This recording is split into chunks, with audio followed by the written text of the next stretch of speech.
প্ল্যানটা সেদিন কি হয়েছিল জানো? কথা ছিল যে ধুরন্ধর দেখতে যাব প্রথমে, তারপরে ডিনারটা বাইরে কোনো একটা নর্মাল দোকান থেকে করে নেব। তারপরে ওনার মাথায় হঠাৎ করে যে কি চাপলো আমি জানি না, হঠাৎ করে বললে চলো বারবিকিউ নেশন যাই। বারবিকিউ নেশন নিয়ে চলে আসলো। ভাই আমি খেতে পারি না, আমার অত পেটে জায়গা থাকে না, আর ওখানে থাকে তো বুফে। মানে ও খেয়েছে, ও পুরো টাকা উসুল করেছে, কিন্তু আমি তো পারছি না।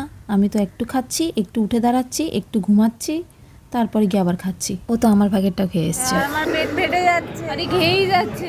এই অবস্থা হয়েছিল আমার ওখানে গিয়ে। আমি যে একদম খেতে পারি না তা না, আমিও খেয়েছি, কিন্তু বাট একটা কথা না বললেই নয়, ওদের কিন্তু খাবারের কোয়ালিটিটা খুব খুব মানে খুব ভালো ছিল।